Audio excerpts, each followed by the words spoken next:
William Ruger, thank you so much for joining us. Thanks for having me. Of course, William, with regard to the U.S. suggesting to Israel to delay the ground invasion, do you agree with this approach, and what might be the reasons they're suggesting to do so? Well, Israel needs to secure itself given its strategic context, especially after those horrific attacks. And so really the discussion about what Israel should do is properly for Israelis. That being said, the United States is obviously an important stakeholder in the Middle East and has its own interests to bear. And so you can understand why the United States would want to have an impact on how Israel is deciding what to do next, particularly given the fact that the United States has an interest in preventing this from becoming a wider war that the United States could be drawn into. Exactly. To your point, reports are that Israeli military officials not happy with this approach and would like to press forward. And they're actually upset with Prime Minister Netanyahu for continuing to hold off. Does this complicate things for Israel, and how much so? Well, look, Israeli politics is always going to be complicated by the relationship with the United States. The United States is such an important partner of Israel, and therefore it has to consider American voices on this. That being said, at a certain point, the ability of the United States to determine Israeli policy is going to be somewhat limited. And again, this is not surprising, right? The United States has a set of national interests. Israel has a set of national interests. A lot of times those things are overlapping, but not always. And so you can see tensions in the relationship developing. That being said, the relationship is still quite strong.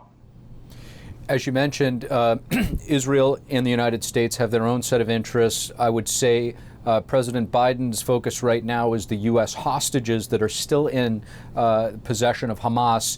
Given the current state of play, how likely is it that a comprehensive hostage release deal can be reached between Israel and Hamas and the U.S.? Yeah, again, that's very difficult to say. Obviously, Hamas taking these hostages thought that it had an advantage in doing so, despite the fact that this would, really be have a negative impact on the international outlook towards Hamas, and rightly so. So I don't think that they're going to give them back without something serious in return. And the question is will the United States, will Israel really want to give that?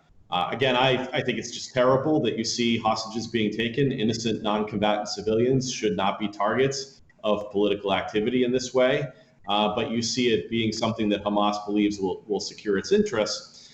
But one thing that's important to understand is that research on the use or targeting of innocent non-combatants shows that it's actually strategically imprudent, right? So it's not only is it morally foolish, but it doesn't generally work. Terrorism that targets specifically innocent non-combatants is a failure, generally speaking. And so it's actually quite unwise. And so I hope that Hamas will return these hostages and stop targeting innocent non-combatants.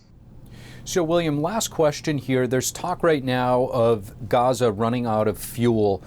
This is in anticipation of a potential ground invasion. How does this factor into Hamas's strategy, would you say, and how they're calculating their next move?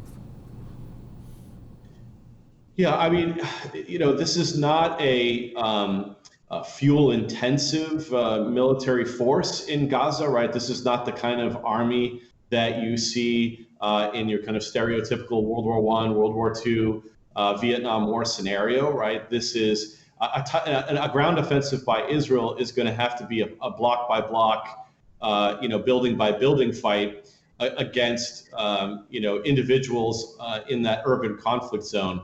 And so it's really a question about what type of small arms would be used by Hamas as opposed to a kind of war machine that needs a lot of fuel like you see right now, say, in Ukraine and Russia, and they're fighting. William Ruger, really appreciate you joining us. Thank you very much.